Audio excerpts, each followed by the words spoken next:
नमस्कार, मैं डॉक्टर रजनीश कुमार आप सभी का एक बार फिर से हार्दिक स्वागत करता हूं। प्रिय विद्यार्थियों, आज की वीडियो लेक्चर में हम एक बहुत ही महत्वपूर्ण नोट्स के ऊपर चर्चा करने जा रहे हैं, जो कि आगामी यूपी, टीजीटी, पीजीटी हिंदी प्रवक्ता की तैयारी करने वाले विद्यार्थियों के दृष्टिकोण से उपयोगी हो सकता है। अक्सर हम आप सभी के कमेंट्स देखते हैं कि हिंदी साहित्य तो हमारा तैयार हो रहा है, लेकिन संस्कृत साहित्य के लिए जो यूपी, टीजीटी, पीजीटी के पाठ्यक्रम में पॉइंट्स लगे हुए हैं, उनको कैसे तैयार करें और कम समय में किस तरीके से कवर करें।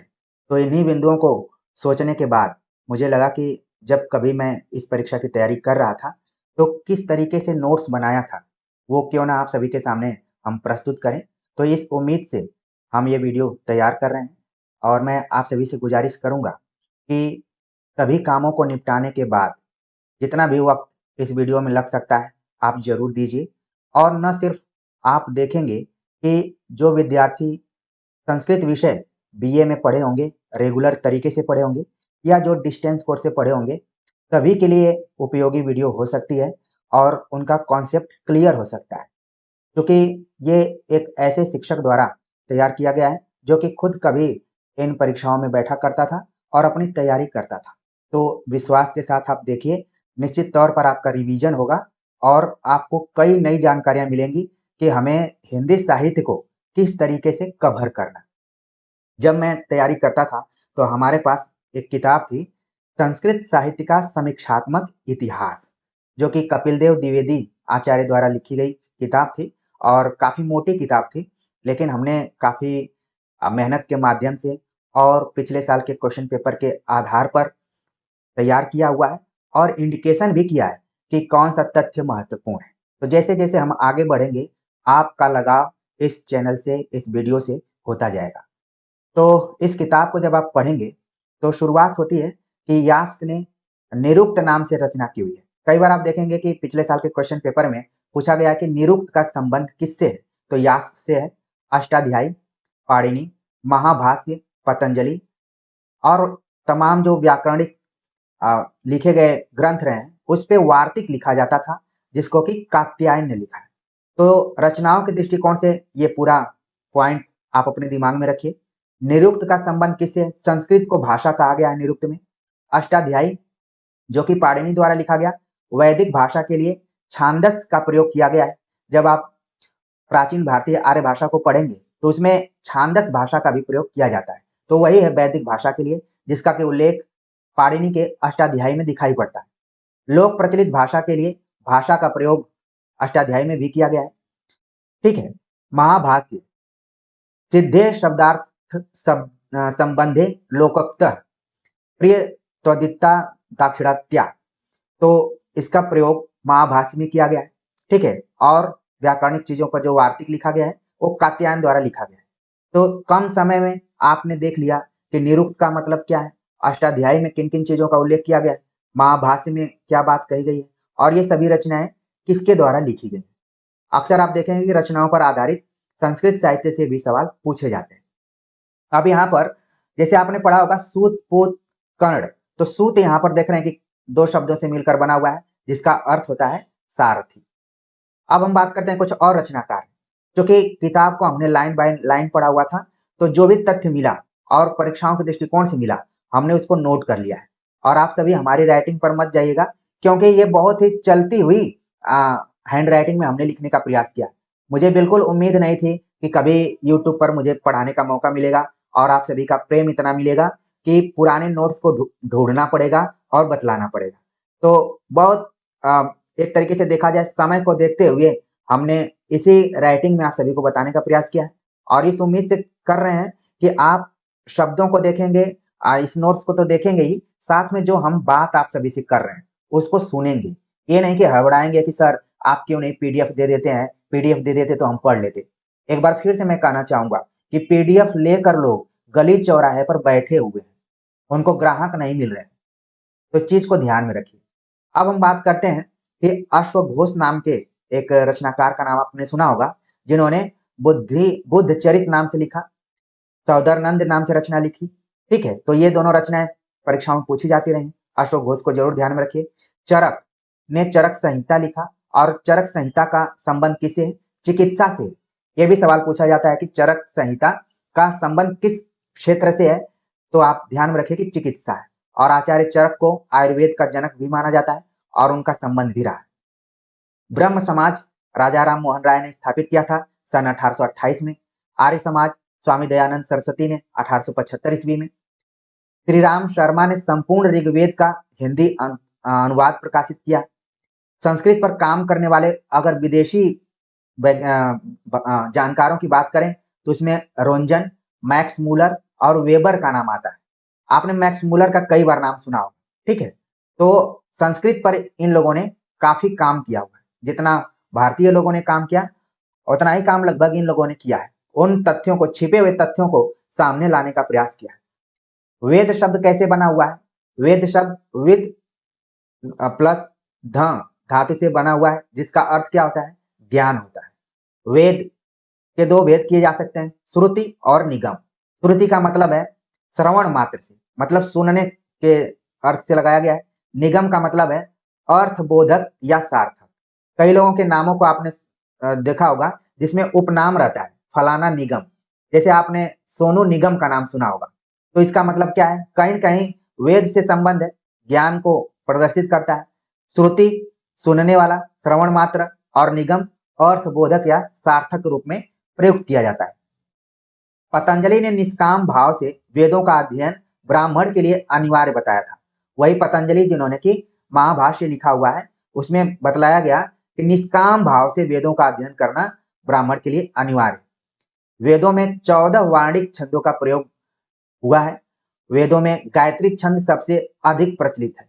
ओम भूर्भुवः स्वः तत्सवितुर्वरेण्यं भर्गो देवस्य धीमहि धियो यो न प्रचोदयात्। यही गायत्री छंद है जो कि सर्वाधिक प्रचलित है। गायत्री छंद में कुल 24 वर्ण है। त्रिष्टुप छंद भी इसी से जुड़ा हुआ है। तो यहाँ पर ध्यान में रखिए, गायत्री छंद सवाल पूछा जा सकता है कि कितने वर्ण है। देखने में लग रहा है कि ये नोट्स है, हाथ से बनाया गया है, लेकिन कई बार परीक्षाओं में हम देखते हैं कि इधर उधर की बातें परीक्षा में प्रश्न के तौर पर आ जाती हैं। इसलिए एक एक पॉइंट आपको ध्यान में रखना है और सीखना है कि कैसे नोट्स बनाया जाता है। मैंने एक बार खुद इसको नोट्स के रूप में बनाया, लेकिन जहां भी कोई चीजें दिखाई पड़े उसको प्लस करते गया। तभी आप सभी के सामने मैं इस लायक हुआ, बोलने लायक हुआ, समझाने लायक हुआ। कुछ तो अंदर से हिम्मत आई होगी कि मैं अब उस लायक हो चुका हूं कि किसी भी विद्यार्थी को समझा सकता हूं। तो बातों ही बातों में आपके दिमाग में आ गया होगा कि गायत्री छंद वेदों का सबसे अधिक प्रचलित छंद रहा है। इसमें कुल 24 वर्ण पाए जाते हैं। गायत्री के बाद त्रिष्टुप छंद का प्रयोग सर्वाधिक है, ठीक है। वैदिक स्वर 3 है, उदात्त, अनुदात्त, स्वरित।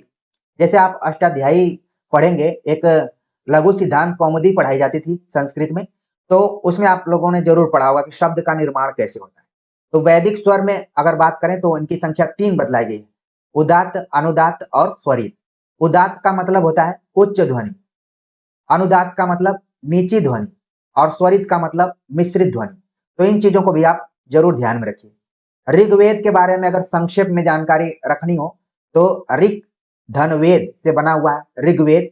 अब इसमें कौन सी संधि हुई है, तो जितने भी विद्यार्थी अभी तैयारी कर रहे हैं, हिंदी व्याकरण पढ़ रहे हैं या संस्कृत व्याकरण पढ़ रहे हैं, तो तुरंत बता देंगे कि इसमें कौन सी संधि हुई है। ऋग्वेद, ठीक है। ऋग्वेद का मतलब है स्तुति परक मंत्र। इसमें कुल 10 मंडल हैं और 1028 सूक्त है, ठीक है। तो ऋग्वेद की सामान्य जानकारी आप जरूर ध्यान में रखिए। सोमरस को देवों का अति प्रिय पेय बताया जाता है। सोमरस, जिसको कि आज भी हम बड़े ही व्यंग्यात्मक लहजे में कहते हैं। जब कोई शराब इत्यादि पीता है तो उसको कोई बोलता है कि सोम पान कर रहा है, सोमरस पी रहा है। तो देवों का अति प्रिय पेय बताया जाता है, पीने लायक जो पेय होता है। ऋग्वेद में देवों की संख्या 33 बताई गई है। ऋग्वेद में शिव भयंकर रुद्र के रूप में है। अगर रुद्र का पर्यायवाची पूछ लिया जाए तो अब आपको इधर उधर नहीं भटकना पड़ेगा, आप तुरंत बता देंगे कि रुद्र का मतलब होता है शिव। ऋग्वेद के आख्यान में बतलाया गया कि विष्णु के 3 पैर हैं। पुरूरवा और वसी संवाद के बारे में जिक्र किया गया है। यम यमी संवाद के बारे में बात की गई है। सोम सूर्या सूक्त की चर्चा की गई है। तो ये ऋग्वेद के आख्यान है, ठीक है।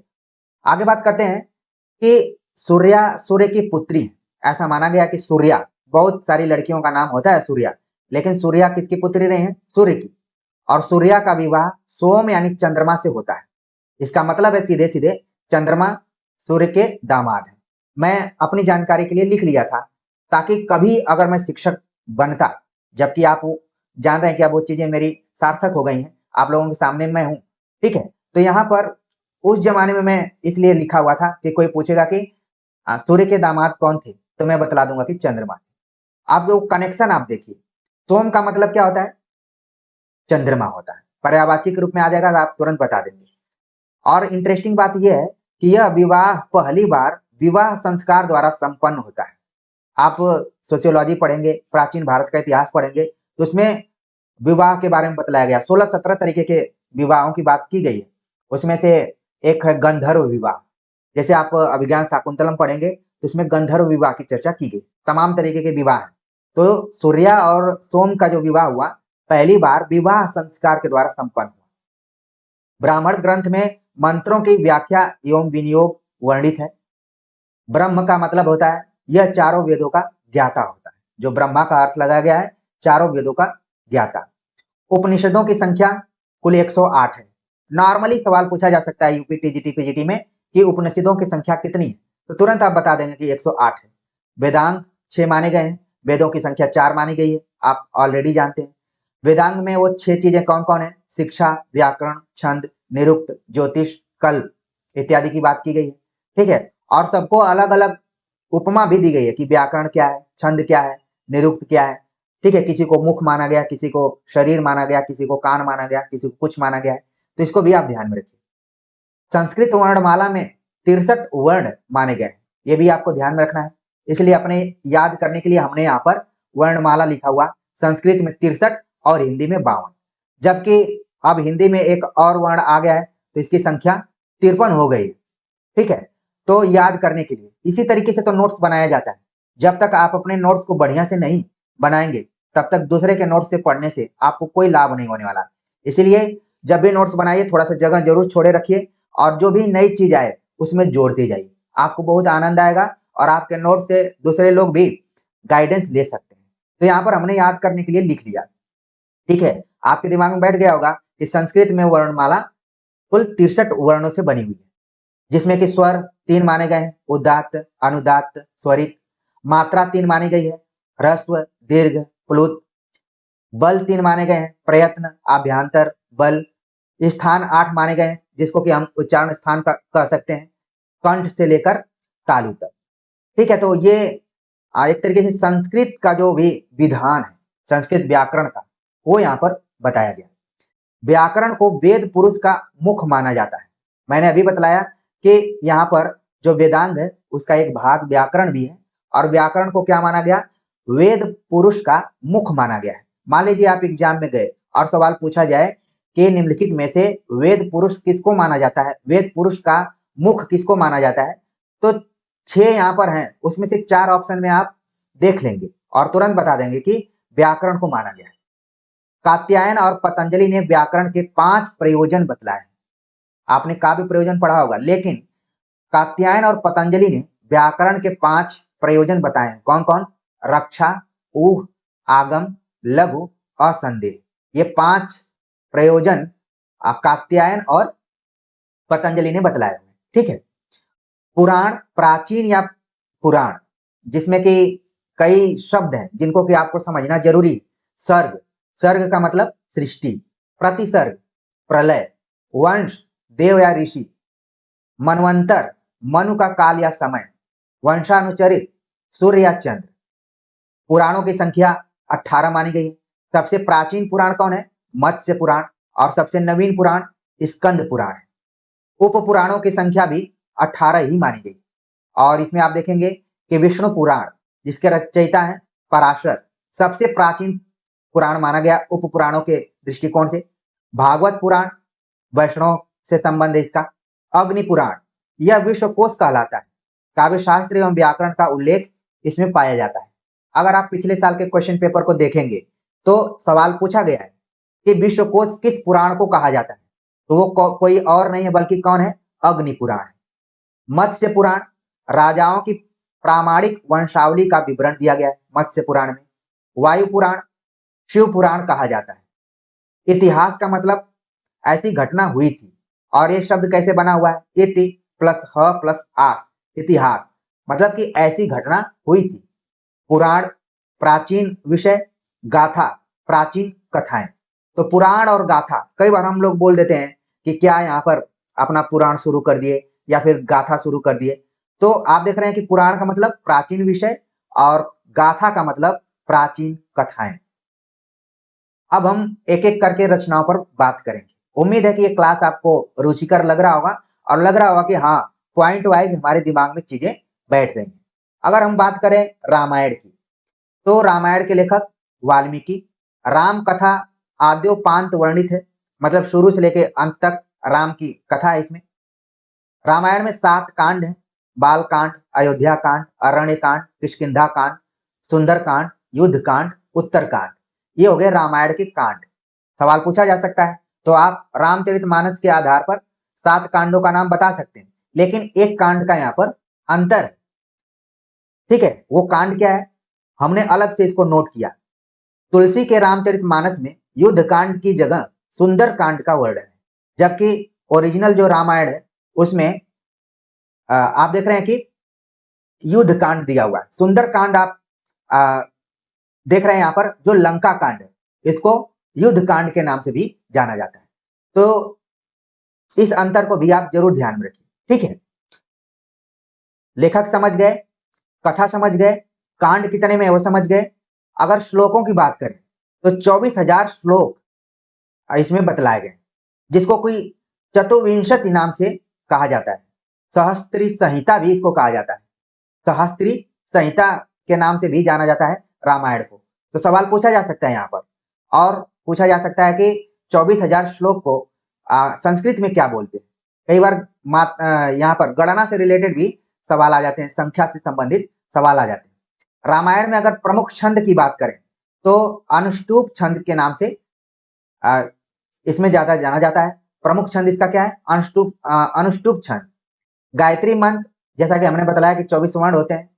उत्तरकांड में सीता निर्वासन की बात की गई। तो सवाल आप देख रहे हैं कि रामायण पर आपने बहुत सारी चीजें कम समय में सीख ली या फिर जान ली कि लेखक, कथा, कांड, श्लोक और संस्कृत में क्या कहा जाता है, प्रमुख छंद क्या है, मंत्र कौन सा है और किस कांड में सीता निर्वासन की चर्चा की गई, तो है उत्तरकांड। ठीक है, यहाँ पर आप देख रहे हैं कि तुलसी के रामचरितमानस में युद्ध कांड की जगह सुंदर कांड का वर्णन है। तुलसी के रामचरितमानस में युद्ध कांड की चर्चा नहीं की गई, इस चीज को आपको ध्यान में रखना है, और बल्कि इसको आप लंका कांड से जोड़कर देखें तो ज्यादा बेहतर होगा। ठीक है ना, बस ये जानकारी आपको रखना है कि रामचरितमानस में युद्ध कांड नाम का कोई कांड नहीं है। ठीक है, ये अंतर है यहाँ पर ओरिजिनल रामायण में और रामचरितमानस के रामचरित में। ठीक, अगला तथ्य है कि लक्ष्मण का दूसरा नाम अकृतदार है। इसका वर्णन अरण्य कांड में मिलता है। लक्ष्मण को हम क्या बोलते हैं, अकृतदार। तो ये भी ध्यान में रखिए। अयोध्या का दूसरा नाम साकेत है, और साकेत मैथिली शरणगुप्त का एक ग्रंथ भी है, जिसमें कुल कितने सर्ग हैं, साकेत में कुल 12 सर्ग हैं। तो ये भी सवाल पूछा जाता है कि अयोध्या का दूसरा नाम क्या है, या फिर साकेत का अर्थ क्या है। जैसा कि आप जानते हैं कि साकेत इस भाषा का शब्द है, पाली भाषा का। तो संस्कृत के साथ साथ हिंदी को भी जोड़कर देखिए। अब बात करते हैं वाल्मीकि के ऊपर। अभी तो रामायण के ऊपर हमने बात की, अब वाल्मीकि के बारे में। वाल्मीकि को कहा जाता है आद्य कवि ऋषि, आदि कवि के नाम से जाना जाता है। वाल्मीकि से संबंध क्रौच पक्षी का है। तमसा नदी का उल्लेख किया जाता है। मां निषाद प्रतिष्ठाम त्वम गमः शाश्वती समा। ये जो पंक्ति है संस्कृत में, इसका संबंध किससे है, वाल्मीकि से। वाल्मीकि वैदर्भी शैली के लिए जाने जाते हैं। रस की बात करें तो श्रृंगार, करुण और वीर रस तीनों दिखाई पड़ते हैं वाल्मीकि की रचनाओं में। इनका प्रिय छंद क्या है, अनुष्टुप छंद है, जिसकी चर्चा ऊपर की गई थी। अलंकारों की बात करें तो उपमा, रूपक, उत्प्रेक्षा, अर्थांतर, न्यास अलंकार वाल्मीकि के प्रमुख अलंकार रहे। अगर गुण की बात करें, वैदर्भी शैली में गुण, प्रसाद और ओज गुण दिखलाई पड़ते हैं। ठीक है, तो ये तो वाल्मीकि के बारे में शॉर्ट में जानकारी आप रख सकते हैं। ठीक, अब बात की जा रही है यहाँ पर महाभारत की। महाभारत लेखक व्यास, जिनको कि वेद व्यास के नाम से भी जाना जाता है, और इनका एक नाम है कृष्ण द्वैपायन। ये चीज आप ध्यान में रखिए। महाभारत कुल 18 पर्वों में बटा हुआ है। कौरव पांडवों का इतिहास है इसमें। आदि पर्व कौरवों पांडवों की उत्पत्ति, सभा पर्व द्युत क्रीड़ा जिसमें कि जो जुआ का खेल हुआ था, वन पर्व पांडवों का वनवास, विराट पर्व पांडवों का अज्ञातवास, उद्योग पर्व श्री कृष्ण द्वारा संधि प्रयत्न, ठीक है, भीष्म पर्व गीता का उपदेश, श्लोक 24,000 से लेकर 1 लाख के बीच में अनुमानित, शैली पांचाली, छंद अनुष्टुप छंद, रस वीर रस, अलंकार अर्थांतर न्यास का भंडार कहा जाता है महाभारत को।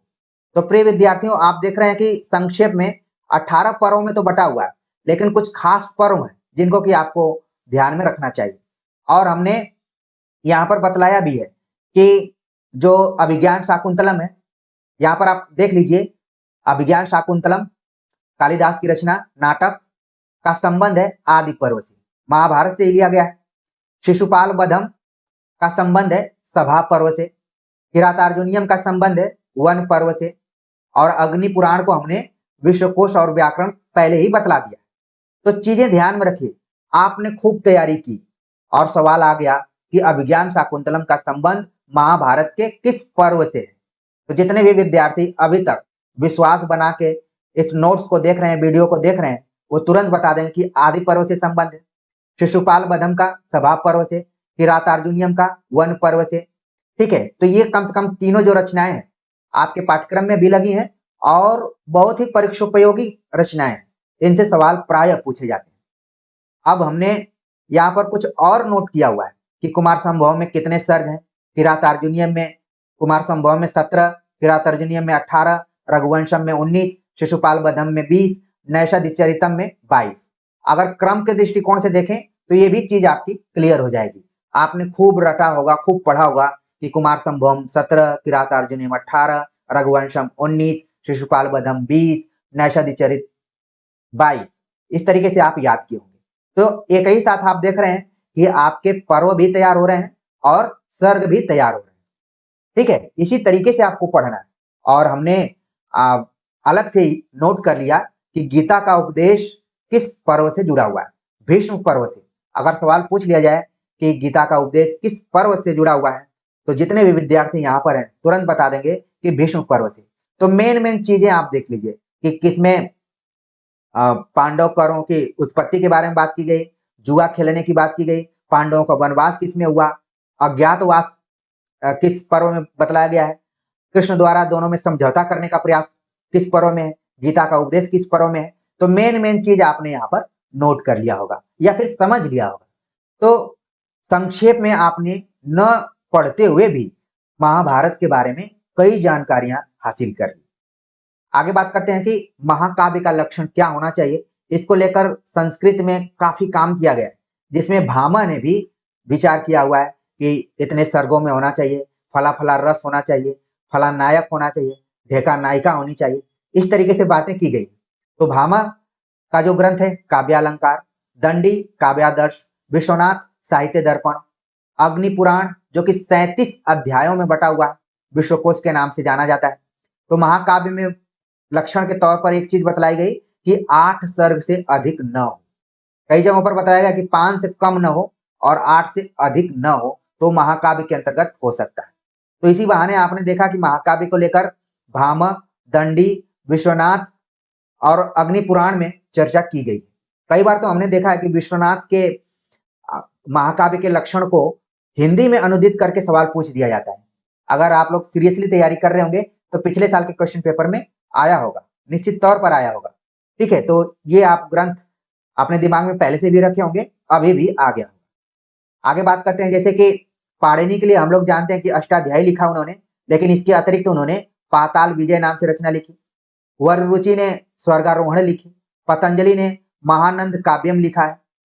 पाणिनि के पाताल विजय में कुल 18 सर्ग, ठीक है। तो यहाँ पर हमने क्रमशः रामायण, वाल्मीकि, महाभारत, वेद व्यास इत्यादि के बारे में पढ़ लिया, समझ लिया। अब हम कालिदास के बारे में देखेंगे।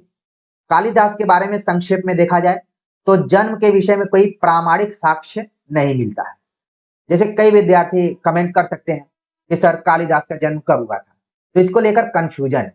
कोई पहली सदी बताता है, कोई दूसरी सदी बताता है, कोई फलाने के समकालीन शासक के समकालीन बताता है। लेकिन अगर मोटे तौर पर देखा जाए तो जन्म के विषय में कोई प्रामाणिक लक्ष्य नहीं है कि वो कब पैदा हुए थे। कालिदास से संबंधित एक बड़ी फेमस पंक्ति है, अनावृत कपाटम द्वारम देहि, कालिदास यानी कि दरवाजा खोलो। ये प्रसंग आप लोग जानते हैं कि उनकी पत्नी भी काफी विद्वान थी। तो अनावृत कपाटम द्वारम देहि कालिदास द्वारा बोला गया।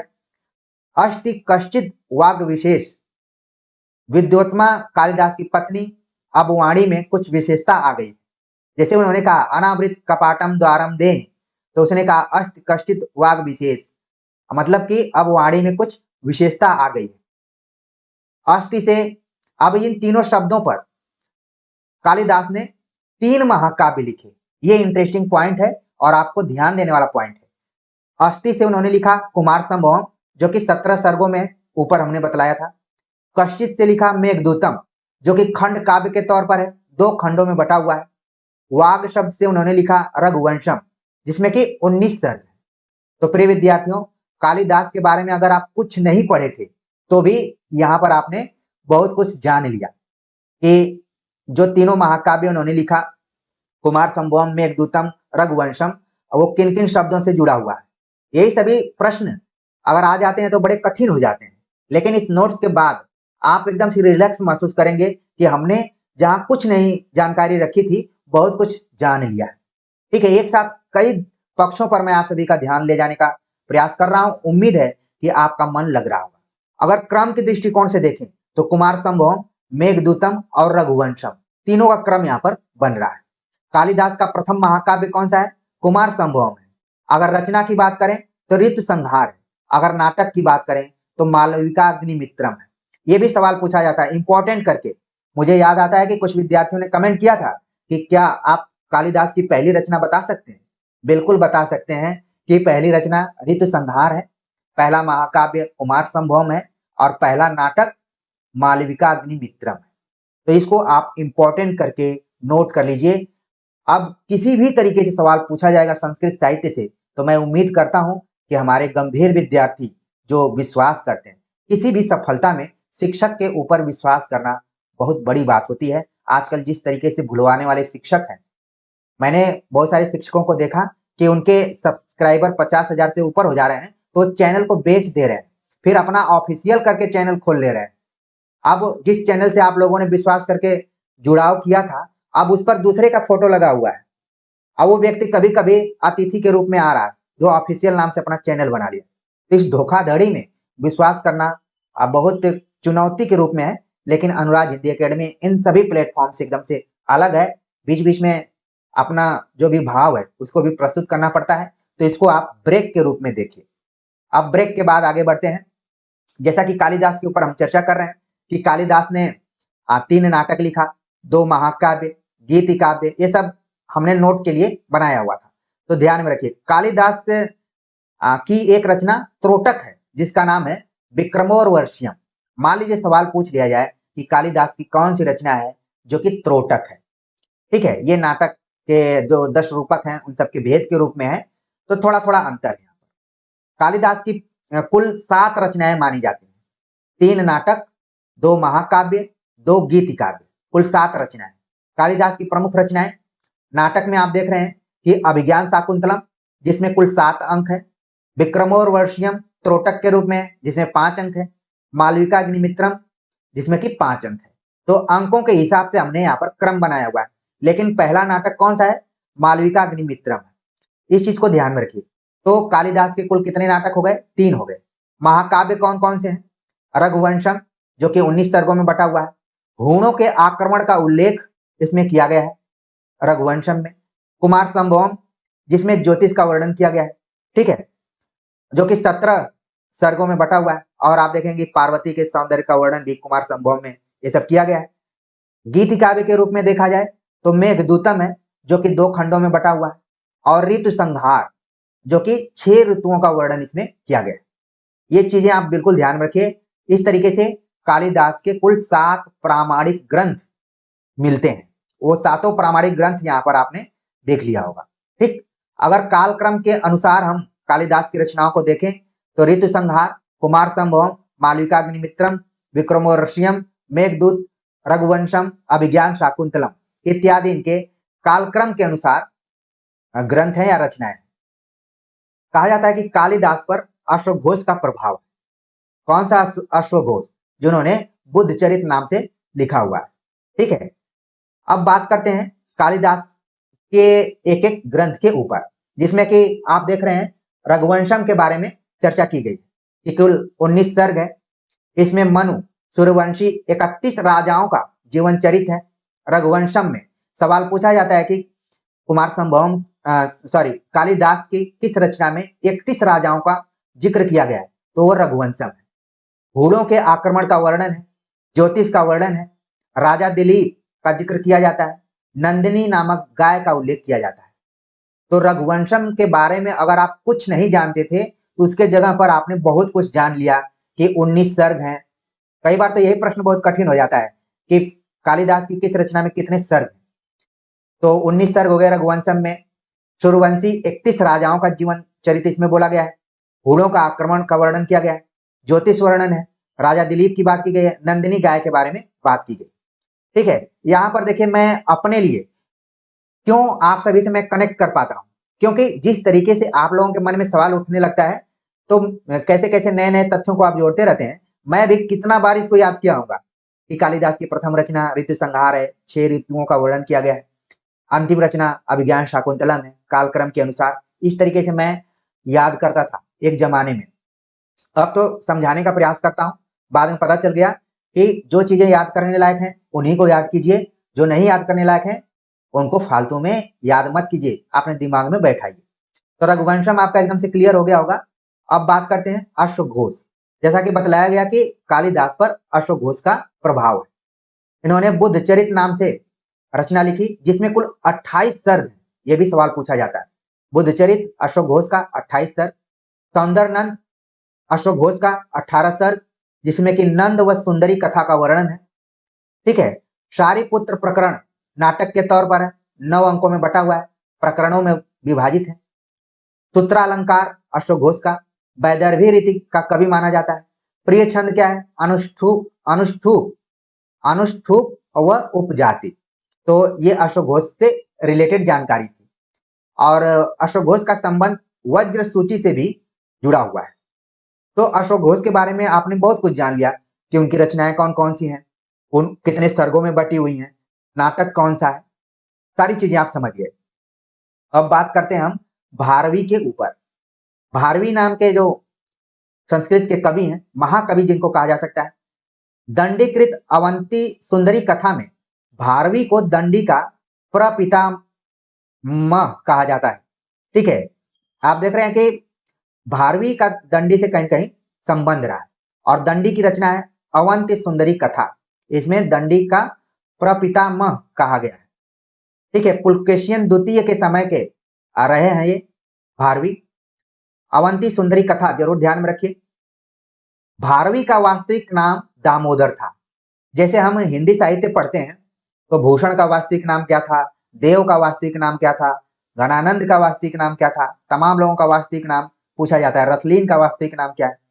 उसी तरीके से भारवी का वास्तविक नाम क्या था? दामोदर था। इसको जरूर ध्यान में रखिए, खूब परीक्षाओं में पूछा जाता रहा है। भारवी कैसे थे? शैव थे, शिव में विश्वास करने वाले थे। उपनाम इनका था आतयत्र भारवी, यानी कि सोने का छाता। भारवी की माता का नाम था सुशीला।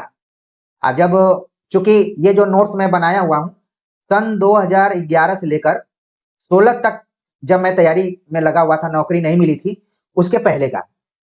तो उस समय जब यूपी टीजीटी खासतौर से पीजीटी के परीक्षाओं में मैं बैठा था तो सवाल पूछा गया था कि भारवी की माता का नाम क्या है? सुशीला है। इसको ध्यान में रखिए, इसलिए मैंने बाद में इसको जोड़ लिया ताकि मेरा नोट्स क्या हो, समग्रता को प्राप्त हो, संपूर्णता में जाए। तो इसका लाभ आप लोग जरूर उठाइए।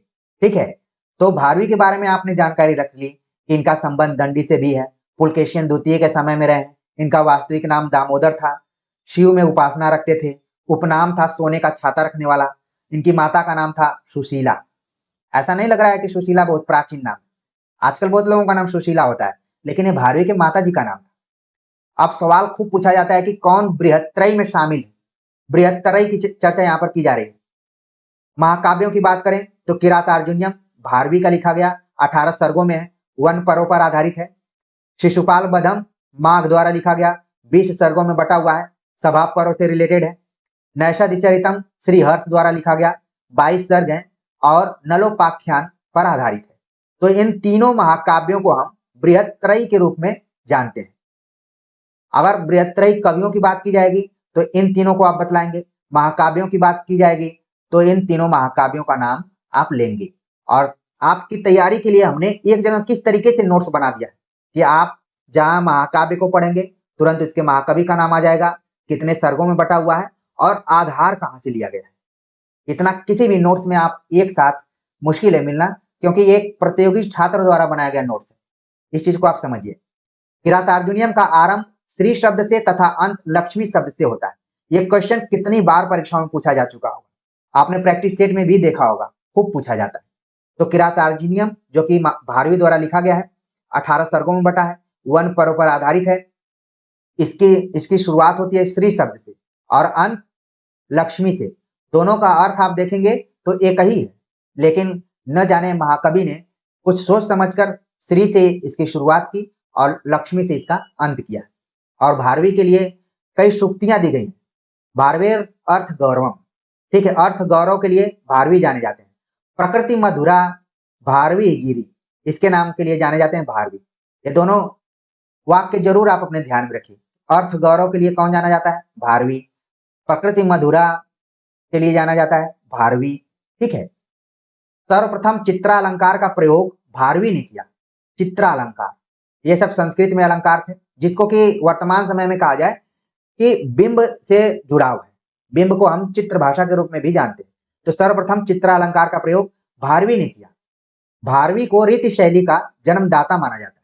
यह भी काफी इंपॉर्टेंट फैक्ट है कि जब भी रीति की बात की जाएगी, रीति शैली की बात की जाएगी, तो उसके जन्मदाता के तौर पर कौन है? भारवी।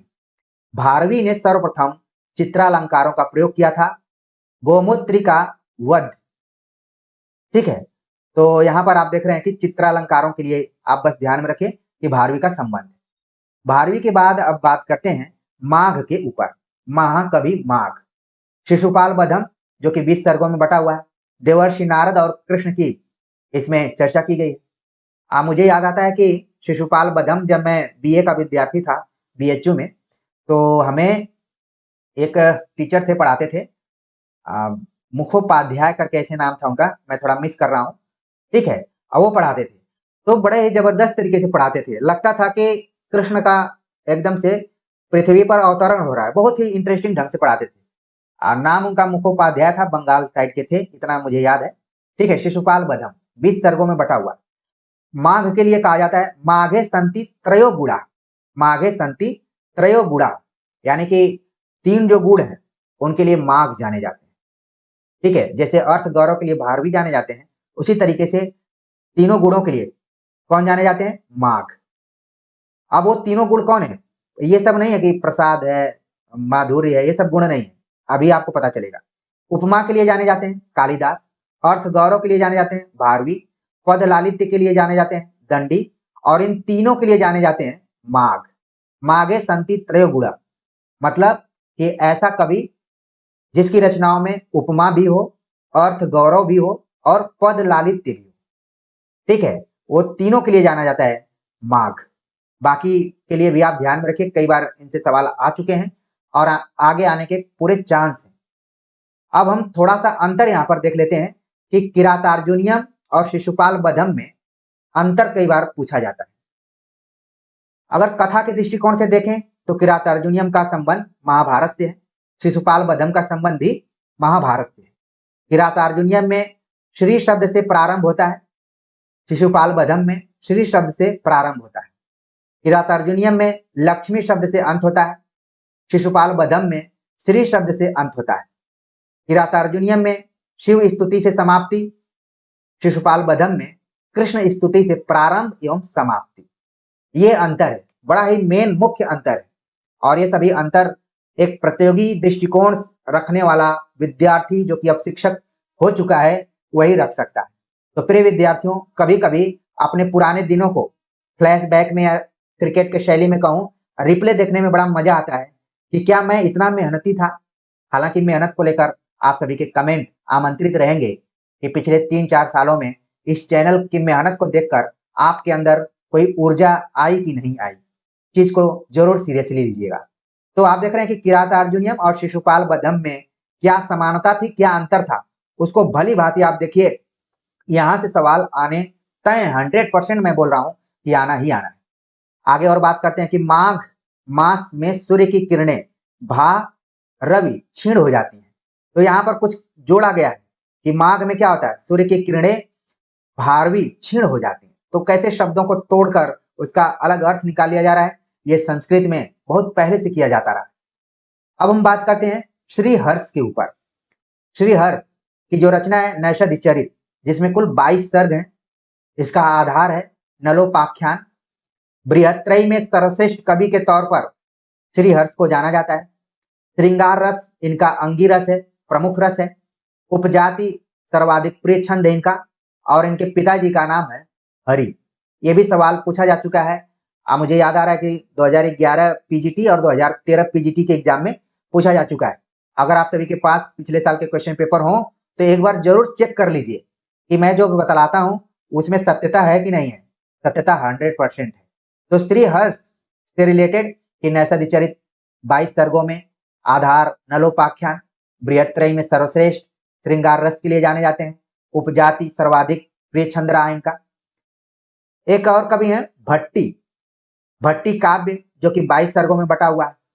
ठीक है।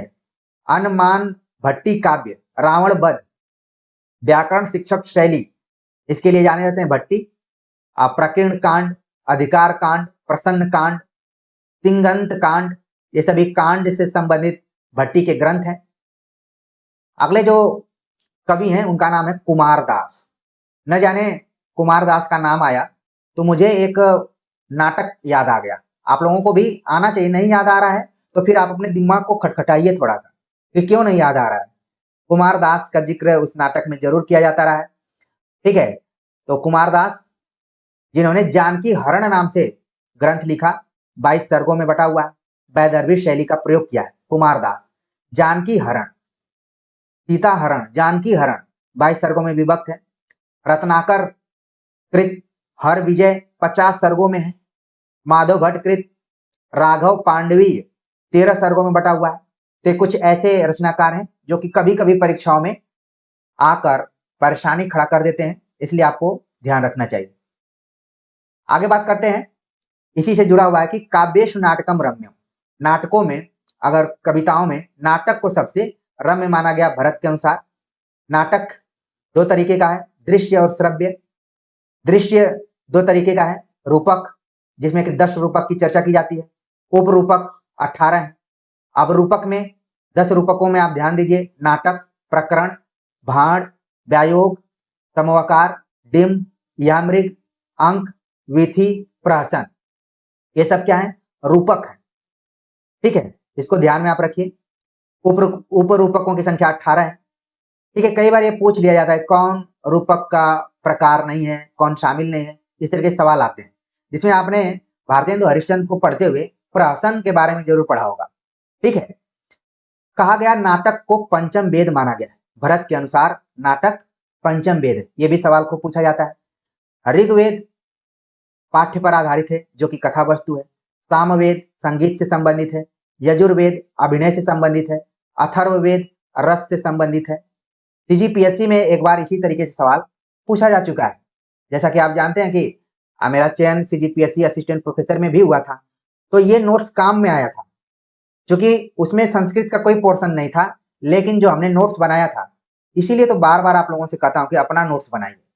नहीं तो व्यवसाय करने का किसका मन नहीं करता है, कौन नहीं चाहता है कि फर्जी फर्जी तरीके के नोट्स बना के वो मार्केट में बेचे, लोगों को भ्रम में फैलाए, सबके मन में रहता है।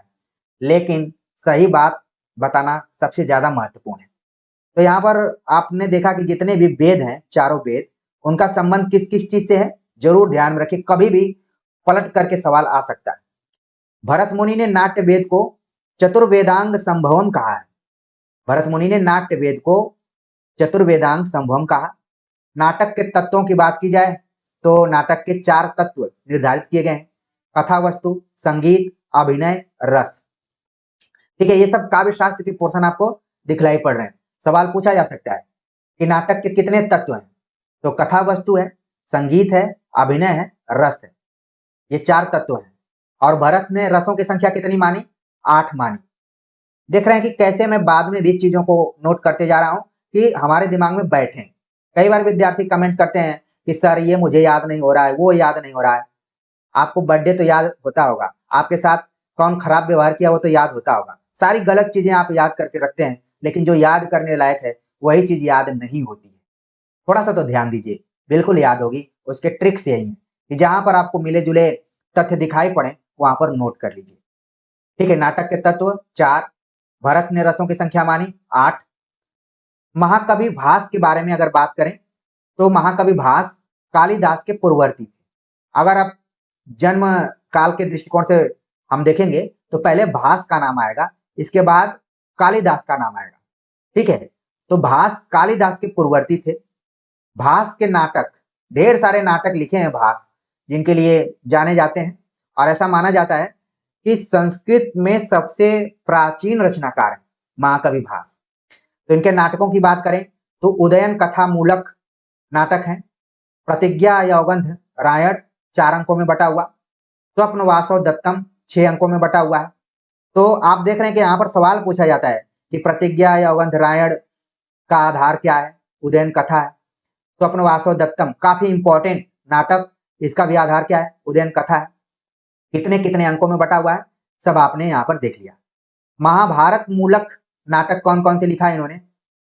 उरुभंग एकांकी के तौर पर है, दूत वाक्यम जिसमें श्री कृष्ण पांडवों के दूत के रूप में गए हुए हैं, पंचरात्र 3 अंकों में बटा हुआ है, बाल चरित 5 अंकों में बटा हुआ है जिसमें श्री कृष्ण और कंसवध का जिक्र किया गया है, दूत घटोत्कच एकांकी के रूप में है, कर्णभार ये भी एकांकी है, मध्यम व्यायोग नाम से इन्होंने लिखा एक एकांकी है।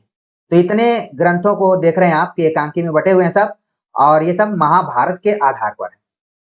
रामायण मूलक नाटक लिखे गए जिसमें प्रतिमा नाटकम 7 अंकों में बटा हुआ है, अभिषेक नाटकम 6 अंकों में बटा हुआ है। अब मुझे नहीं पता है कि जो भी बीएचयू में संस्कृत पढ़ रहे हैं विद्यार्थी उनको प्रतिमा नाटकम पढ़ना है कि नहीं। जब मैं विद्यार्थी था तो प्रतिमा नाटकम पढ़ना था। ठीक है, अगर बीएचयू के विद्यार्थी जुड़े हों तो जरूर एक बार कमेंट करेंगे, जिससे हौसला बढ़ता है कि हमारे जूनियर भी इस वीडियो लेक्चर को देख रहे हैं, सुन रहे हैं और अच्छा लग रहा है कि मैं उस लायक बना। तो यहाँ पर आप देख रहे हैं कि जो चीजें हमें बीए के पाठ्यक्रम में कभी कभी दिखलाई पड़ती हैं तो याद आ जाती हैं, और याद आना ही चाहिए, इसी को तो कहा जाता है स्मृति। ठीक है, तो रामायण मूलक प्रतिमा नाटक 7 अंकों में, अभिषेक नाटक 6 अंकों में बटा हुआ है, कल्पना मूलक नाटक जिसमें अभिमारक 6 अंकों में, चारुदत्त 4 अंकों में बटा हुआ है, मृच्छकटिकम में समानता है, इसको मैं आगे अभी बतलाऊंगा। तो यहाँ पर आप देख रहे हैं कि महाकवि भास के ढेर सारे नाटक माने जाते हैं। ऐसा है कि 13 के आसपास में इनके नाटक माने जाते हैं। इनको नोट कर लेंगे आप तो खुद पता चल जाएगा। 1 मिनट देख भी लेते हैं। 1 2 3 4 5 6 7 8 9 10 11 12 13 नाटकों की चर्चा की गई है। अब उसमें से एकांकी को हमने छांट लिया। पढ़ने का आप देख रहे हैं सटीक अप्रोच क्या हो सकता है? उरुभंग, दूत वाक्यम, दूत घटोत्कच, कर्णभार, मध्यम व्यायोग, ये सब मैं अपने लिए नोट किया था। आप राइटिंग के ऊपर जाइए मत, लेकिन ध्यान दीजिए कि हाँ ये एकांकी में लिखे गए। ठीक है, एक तरीके से जो गुरु होता है, आप लोग कहते हैं कि सर अपना आशीर्वाद बना के रखिए, तो ये जो नोट्स है उसी आशीर्वाद के तौर पर है। उम्मीद है कि ये हमारा प्रयास जो कि वर्षों पहले किया गया था, आप लोगों को अच्छा लग रहा होगा देख के कि नहीं सर, जब आप पढ़ाने आते हैं तो उसके पहले आपके द्वारा बहुत ज्यादा होमवर्क किया जाता है। यूं ही मैं मुंह उठाकर नहीं चला आता हूँ, इसके पहले हमने जो भी संघर्ष किया है, मेहनत किया है और आज सफल हूँ, वो इन सबकी पृष्ठभूमि में। तो चीजों को देखिए। यहाँ पर आगे बात करते हैं कि हमने याद किया कि काव्यादर्श दंडी का है, गौडहो वाक्पति का है, काव्य अलंकार भामा का है, काव्य अलंकार सूत्रवृत्ति वामन का है, श्रृंगार प्रकाश भोजराज का है, नाट्य दर्पण रामचंद्र गुणचंद्र का है। तो इसको हमने इंपॉर्टेंट करके नोट किया है और मुझे उम्मीद है कि जैसे ही आप एग्जाम हॉल में जाएंगे यहां से कोई ना कोई रचना आपको दिखलाई पड़ जाएगी। बात की जा रही थी चारुदत्त की, जो कि मृच्छकटिकम में समानता है। क्या है? कभी शायद मुझे अंग्रेजी भी लिखने का मन करता था, तो मैंने क्या लिखा, फोकस्ड फॉर जीआईसी। अब आप देखिए, कहीं कहीं ये नोट्स हमारी आत्मकथा के रूप में, जीआईसी के परीक्षाओं में भी मैं ज्यादा तो मैं फोकस करने के लिए कि इसको क्या क्या मैंने लिखा हुआ है, पत्र पत्रिकाएं व्याकरण और एक चीज कोई लिखा है यहाँ पर समझ में नहीं आ रहा है। ठीक है, तो मृच्छकटिकम, मृच्छकटिकम किसकी रचना है? जैसे ही मैंने कहा आपके दिमाग में आना चाहिए, नहीं आ रहा है तो इसका मतलब है कि आपने याद नहीं किया है ठीक से। ठीक है, चलिए, तो ये रचनाएं ध्यान में रख लिए होंगे। आगे बात करते हैं कि मैंने बतला दिया कि सबसे प्राचीनतम नाटककार कौन है, भास है, क्योंकि वो कालिदास के पूर्ववर्ती रहे। अनुप्रास के लिए भास जाने जाते हैं और उपमा के लिए कौन जाना जाता है, कालिदास जाने जाते हैं। इसको भी आप बॉक्स में बना सकते हैं। भास को संस्कृत साहित्य का सबसे प्राचीन नाटककार कहा जाता है। भास की शैली वैदर्भी है, प्रसाद माधुर्य ओज, जो तीनों गुण हैं इनके अंदर पाए जाते हैं। भास का प्रमुख छंद श्लोक है। भास द्वारा अनुप्रास अलंकार का सर्वाधिक प्रयोग किया गया है। मान लीजिए बदलते हुए पैटर्न में यह सवाल पूछ लिया जाए कि उपमा के लिए तो कालिदास जाने जाते हैं, लेकिन अनुप्रास के लिए कौन जाना जाता है, वो है भास। शूद्रकृत मृच्छकटिकम है। अब मृच्छकटिकम से संबंधित कुछ तथ्य हैं जिनको कि ध्यान रखिए। मृच्छकटिकम शूद्रक द्वारा लिखा गया है, कुल 10 अंकों में है, प्रकरणों में बटा हुआ है। मृच्छकटिकम का अर्थ होता है मिट्टी की गाड़ी। अगर आप पिछले साल के क्वेश्चन पेपर को देखे होंगे तो ये सवाल पूछा जाता रहा है कि मृच्छकटिकम का अर्थ क्या है, तो मिट्टी की गाड़ी इसका अर्थ है।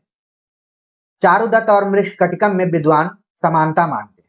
चारुदत्त जबकि आप देख रहे हैं कि भास का है और मृच्छकटिकम किसका है, शूद्रक का है, लेकिन विद्वान मानते हैं कि दोनों की कथा एक दूसरे से मिलती है।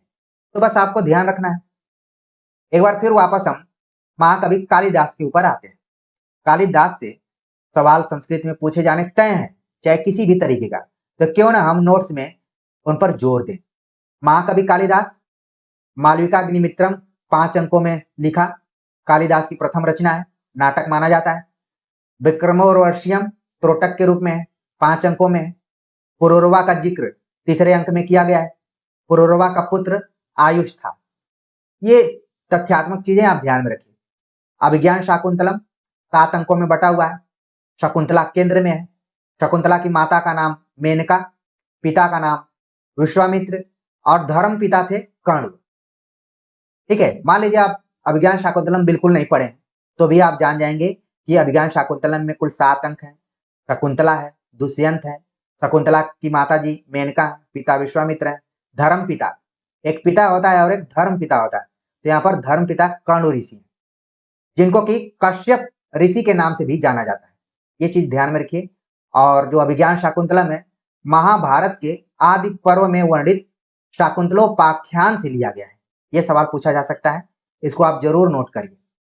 अभिज्ञान शाकुंतलम में पात्रों की योजना पर बात करें तो कर्ण जो है उनका वास्तविक नाम कश्यप ऋषि है। तज्जन ऋषि हैं।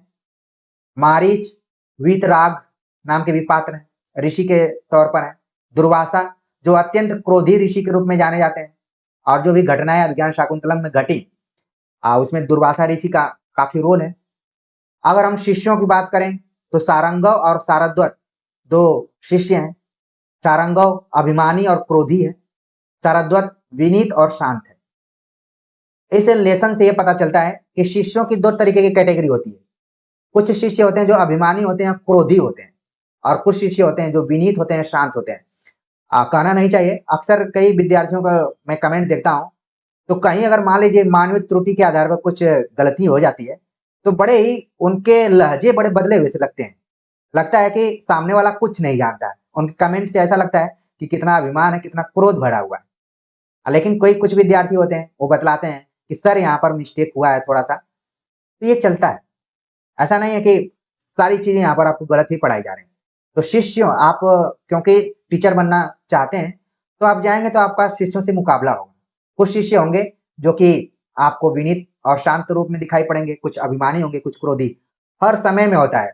जब आप क्लास लेने जाइए तो कुछ विद्यार्थियों को लगता है, मुझे एक कक्षा याद आती है जब मैं बीए के बच्चों को पढ़ा रहा था, तो एक विद्यार्थी ने बीच में से खड़ा होकर कहा कि सर अज्ञेय का पूरा नाम आप बता सकते हैं? तो मैंने कहा कि बिल्कुल बता सकता हूँ। अज्ञेय पर तो मैंने काम किया है, पीएचडी किया हुआ है, तो क्यों नहीं बता पाऊंगा?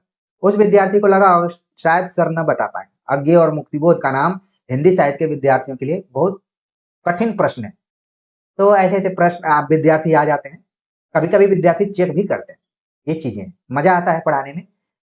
तो शिष्यों की बात हो गई, अब सखियाँ हैं।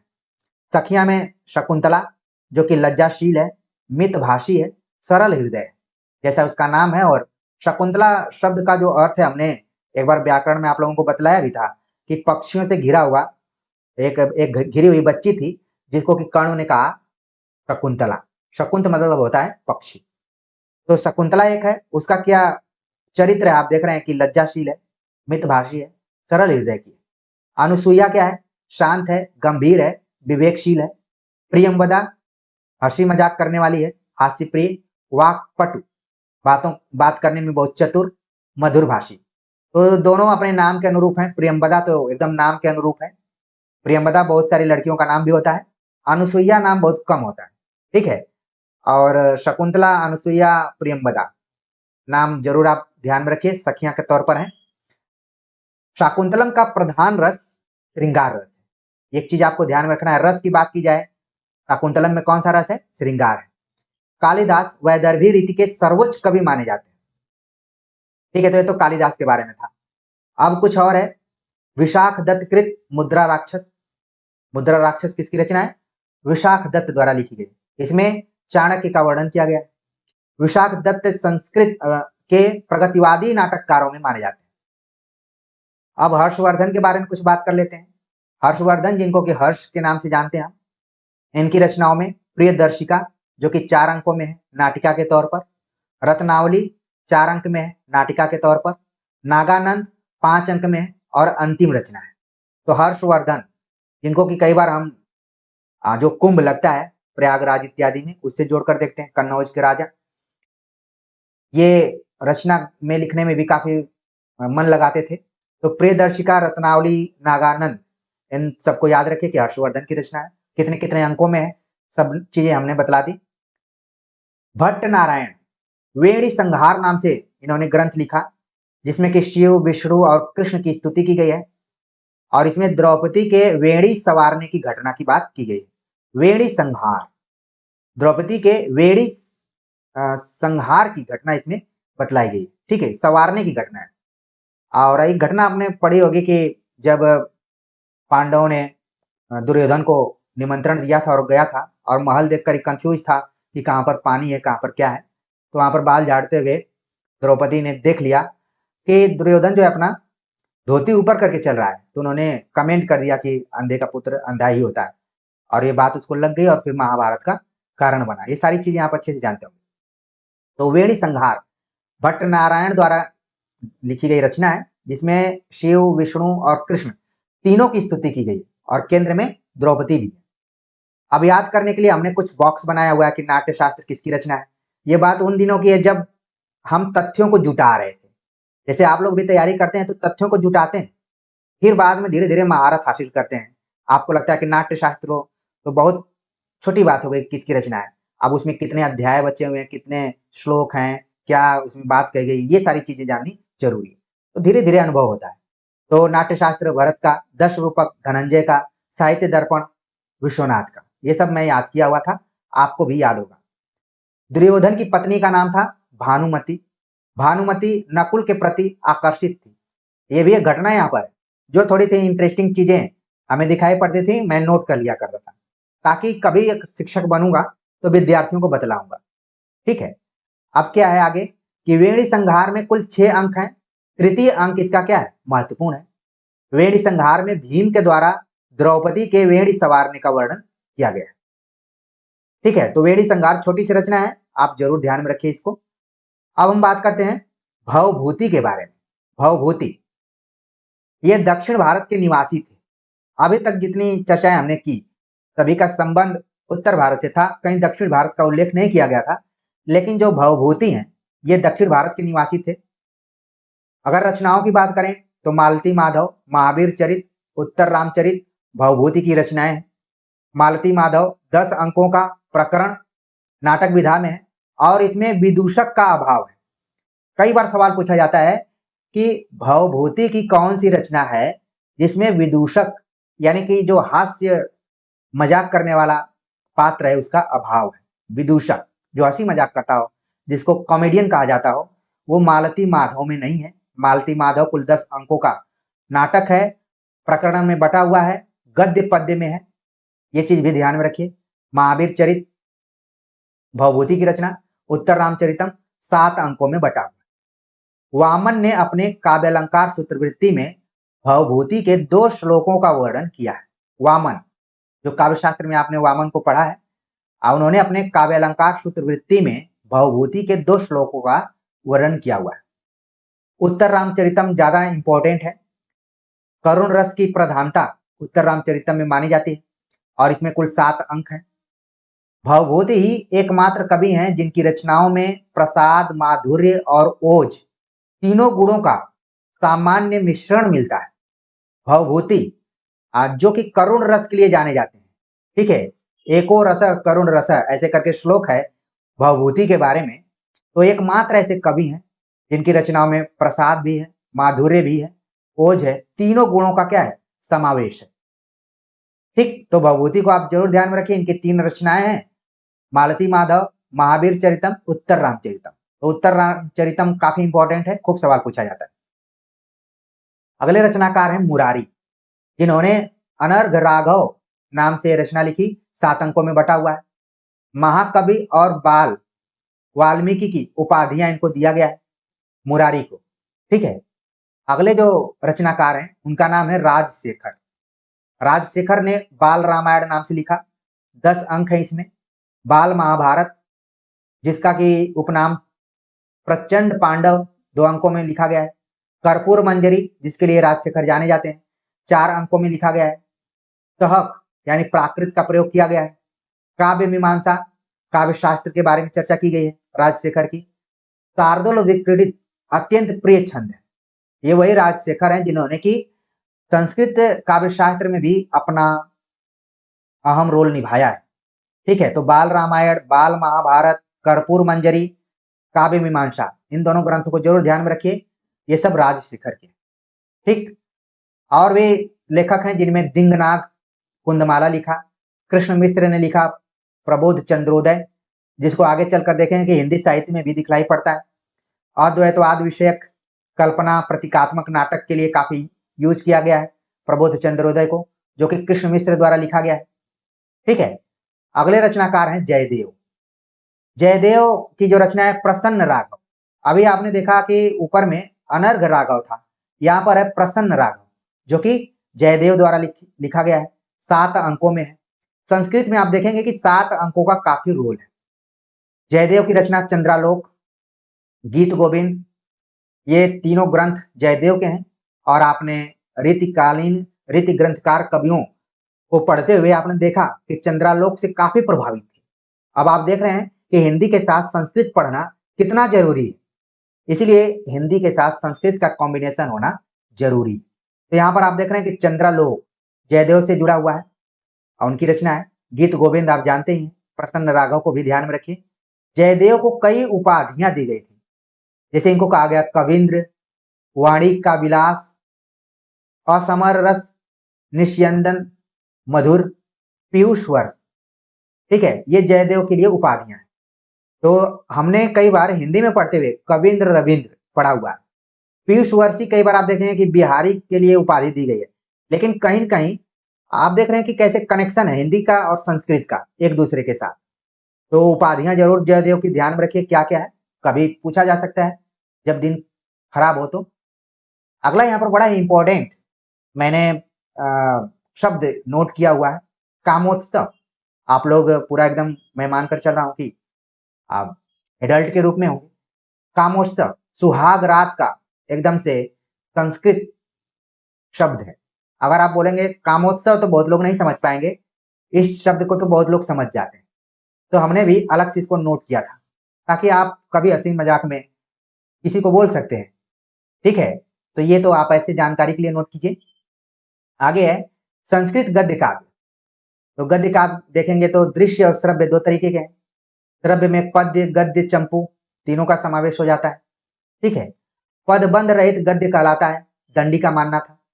पदबंध सहित पद्य कहलाता है, ये भी यहाँ पर दंडी का मानना है। ध्यान दीजिए कि गद्य और पद्य में क्या अंतर है। पदबंध रहित गद्य कहलाता है, पदबंध सहित पद्य कहलाता है, दंडी का मानना है। पुराणों का अधिकांश भाग पद्यमय है। कात्यायन का दूसरा नाम वररुचि है। वररुचि कात्यायन का नाम आप जरूर ध्यान में रखिए। गद्य काव्य दो तरीके का होता है। कथा, जिसमें कि कादंबरी का उदाहरण लिया जा सकता है। आपने बाणभट्ट द्वारा लिखित कादंबरी का नाम सुना होगा, और कई महाविद्यालयों विश्वविद्यालयों के सिलेबस में कादंबरी लगा भी है। आख्यायिका के रूप में हर्षचरित। कई बार सवाल पूछा जाता है कि निम्नलिखित में से कथा कौन है, तो उसमें कादंबरी, हर्षचरित और 2-3 रचनाएं दी जाती हैं। तो आपको ध्यान में रखना है कि कथा का उदाहरण कौन है, कादंबरी है, और आख्यायिका का उदाहरण है हर्षचरित। तो गद्य काव्य के रूप में है। आख्यायिका श्रृंगार प्रधान, नायिका प्रधान, भाषा श्रेष्ठों प्रधान तीनों रूपों में पाई जाती है। ठीक है, तो यहाँ पर चीजों को जरूर ध्यान में रखिए। और दंडी भारवी के पुत्र थे, ये भी यहाँ पर बतलाया जा रहा है। भारवी के पुत्र कौन थे? दंडी। अब दंडी से संबंधित कुछ तथ्य हैं, जिसमें आप देख रहे हैं कि दश कुमार चरितम, काव्यादर्श, अवंती सुंदरी कथा, छंदो विच्छिति, कला परिच्छेद, द्विसंधान काव्य, ये जितने भी ग्रंथ हैं बहुत ही इंपॉर्टेंट है। पिछले साल के क्वेश्चन पेपर में आप देखेंगे तो कहीं न कहीं से जरूर पूछा गया है, चाहे कला परिच्छेद पूछ लिया जाए, द्विसंधान काव्य पूछ लिया जाए, छंदो विच्छिति पूछ लिया जाए, अवंती सुंदरी कथा पूछ लिया जाए, काव्यादर्श को आप जानते ही हैं, दश कुमार चरितम को भी ध्यान रखना है। ठीक है, दंडी परिष्कृत गद्य शैली के जन्मदाता माने जाते हैं। दंडी का काफी रोल है। अगर परिष्कृत गद्य शैली की बात करें तो उसके जन्मदाता के रूप में कौन है? दंडी। दंडी में विरोधी गुणों का अपूर्व समन्वय मिलता है। दंडी पद लालित्य के लिए जाने जाते हैं। सुबंधु प्रत्यक्ष श्लेष के लिए जाने जाते हैं। बाण सरस स्वर वर्ण पद के लिए जाने जाते हैं। ये सभी चीजें इन कवियों की विशेषताओं के तौर पर है। सुबंधु की रचनाएं हैं वासव दत्ता, कई बार सवाल पूछा जा चुका है। वासव दत्ता, एक तो स्वप्न वासव दत्त है और एक सुबंधु की रचना है वासव दत्त। बृहत्त्रयी के कवि कौन कौन है? दंडी हैं, बाणभट्ट हैं, सुबंधु हैं। ये सवाल भी खूब पूछा जाता है कि निम्नलिखित में से बृहत्त्रयी के अंतर्गत कौन है, कौन नहीं है। तो दंडी, बाणभट्ट, सुबंधु को जरूर ध्यान में रखिए। अब बात कर लेते हैं बाणभट्ट की।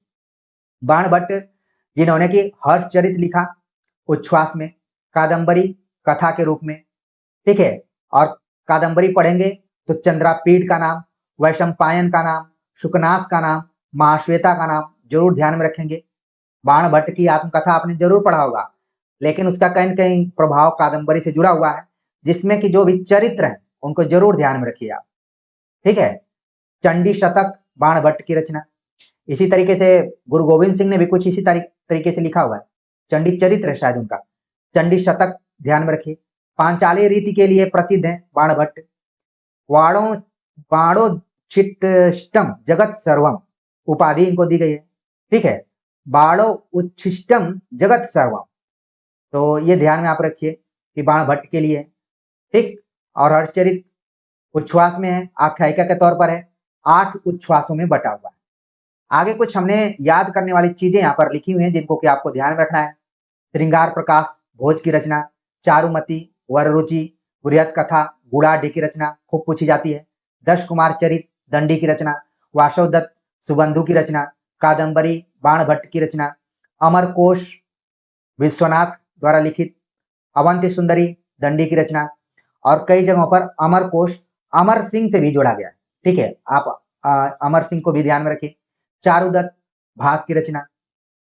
बृहत्त्रयी महाकाव्यों की बात की जाए तो किरात, शिशुपाल और नैषध का नाम आता है। बृहत्त्रयी कवियों की बात की जाए तो दंडी, बाणभट्ट, सुबंधु का नाम आता है। ध्यान रखिए, इतनी बारीकी से हमने नोट्स तैयार किया था और आप सभी को उसी तन्मयता के साथ बताने का प्रयास कर रहा हूं।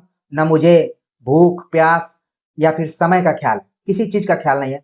ख्याल यही है कि बातें यहाँ पर क्लियर हो जाए। तो चीजें आप बिल्कुल ध्यान में रख रहे होंगे। अगर गीति काव्य की बात करें तो उसका आधार है ऋग्वेद। अब बात कर लेते हैं अंबिका दत्त व्यास के ऊपर। अंबिका दत्त व्यास को आपने हिंदी साहित्य का इतिहास में भी पढ़ा होगा और संस्कृत में भी देखेंगे। बिहारी बिहार की उपाधि दी जाती है। हालांकि हमने हिंदी में पढ़ाया था कि इन्होंने बिहारी बिहार नाम से बिहारी सतसई पर टीका लिखी हुई है। तो अंबिका दत्त व्यास को बिहारी बिहार की उपाधि दी जाती है। शिवराज विजय इनका फेमस ग्रंथ है और बीएचयू के सिलेबस में लगा भी था। शिवराज विजय हमने पढ़ा भी है। 12 निश्वासों में बटा हुआ है। ये भी कई बार सवाल पूछा जाता है कि शिवराज विजय किस में बटा हुआ है? निश्वासों में बटा हुआ है। अगर पात्रों की बात करें तो शिवाजी हैं, गौर सिंह हैं, अफजल खां हैं, शाइस्ता खां हैं। ये शिवराज विजय की के पात्र हैं, चरित्र योजना है। ठीक है, तो अंबिका दत्त व्यास को आप जरूर ध्यान में रखें। इसके बाद है, अगर मैं बात करूं कालिदास कृत गीति काव्य के ऊपर, तो ऋतु संहार 6 सर्गों में बटा हुआ है। ग्रीष्म, वर्षा, शरद, हेमंत, शिशिर, वसंत। ये जो 6 ऋतुएं होती हैं वही है। सवाल कई बार पूछा जाता है कि वो जो 6 ऋतुएं हैं वो कौन कौन सी ऋतुएं हैं। तो आप जरूर ध्यान में रखें कि ग्रीष्म, वर्षा, शरद, हेमंत, शिशिर, वसंत। और मजेदार बात यह है कि शिशिर जो ऋतु है प्रेमी प्रेमिका मिलन के लिए जाना जाता है। इसमें क्या है, प्रेमी प्रेमिका मिलन लिपट कर से लगाया जाता है इसका।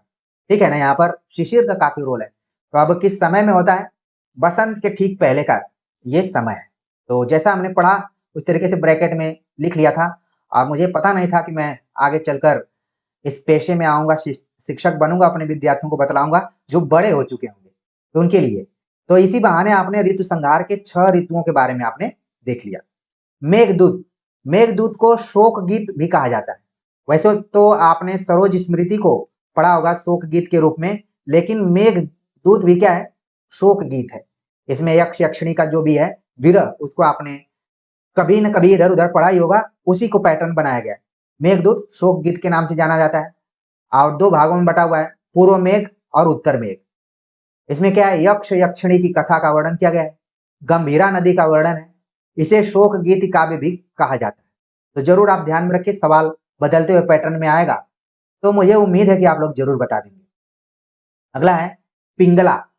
पिंगला भर्तृहरि की पत्नी है जो छंद सूत्र की आचार्य है। पिंगल आचार्य को आप जानते होंगे, पिंगल सूत्र का नाम सुना होगा, पिंगल शैली का नाम आपने सुना होगा। तो ये किसी महिला का नाम था जो कि भर्तृहरि की पत्नी थी और छंद सूत्र की आचार्य थी। इसको भी ध्यान में रखना है। भर्तृहरि आज इनकी रचना है वाक्यपदी। इन्होंने 3 शतक लिखे हैं जिनको कि शतक त्रय के नाम से जाना जाता है। नीति शतक, श्रृंगार शतक, वैराग्य शतक। बड़े इंपॉर्टेंट शतक हैं और परीक्षोपयोगी हैं।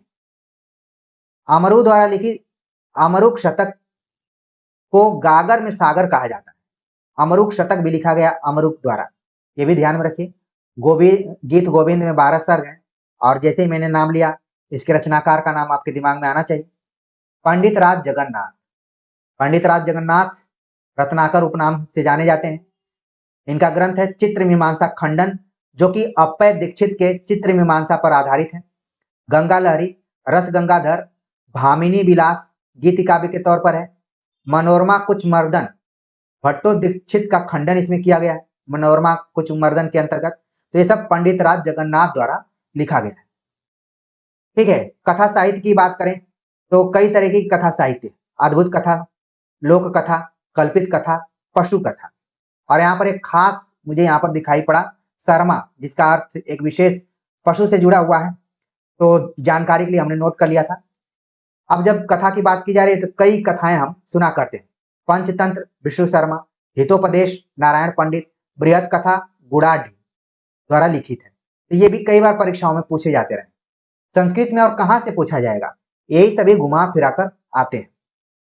बृहद कथा पर आश्रित ग्रंथ कौन कौन से हैं? बृहद कथा श्लोक संग्रह बुद्ध स्वामी द्वारा लिखा गया। बृहद कथा मंजरी क्षेमेंद्र द्वारा लिखा गया। कथा सरित सागर सोमदेव द्वारा लिखा गया है। ठीक है, अब आगे हम बात कर लेते हैं कुछ और जिसपे कि आपको ध्यान रखना है।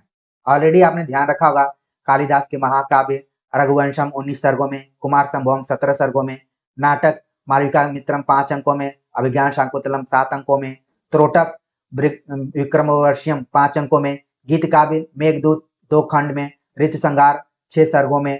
ठीक है। त्रयी कौन कौन से हैं? किरातार्जुनीयम, शिशुपाल वधम, नैषधि चरित। कौन कहाँ से लिया गया है? वन पर्व, सभा पर्व, नलोपाख्यान। सारी चीजें हमने बतला दिया। ठीक है। प्रकरण में कौन कौन बटा हुआ है? मृच्छकटिकम 10 अंकों में प्रकरण बटा है। मालती माधव 10 अंकों में प्रकरण में बटा है। सारीपुत्र प्रकरण 9 अंकों में बटा हुआ है। तो प्रिय विद्यार्थियों, हमने इस नोट्स के बहाने संस्कृत साहित्य से बनने वाले यूपी, टीजीटी, पीजीटी में प्रश्नों और तथ्यों के तरफ आप सभी का ध्यान आकर्षित किया है, और इस उम्मीद से कि इस नोट्स से बाहर प्रश्न नहीं आने चाहिए, और आपकी जो भी तैयारी हुई थी उस तैयारी में ये नोट्स कहीं न कहीं आपके मनोबल को बढ़ाने में सहायक हुआ होगा। उम्मीद है कि आपने तन्मयता से इसको सुना होगा, आपका रिवीजन हुआ होगा और तमाम नई जानकारियाँ आपको मिली होंगी, और कैसे कोई नोट्स बनाता है वो भी सीखने को मिला होगा। तो आप सभी के कमेंट का इंतजार रहेगा। मिलते हैं एक नए टॉपिक के साथ, तब तक के लिए नमस्कार।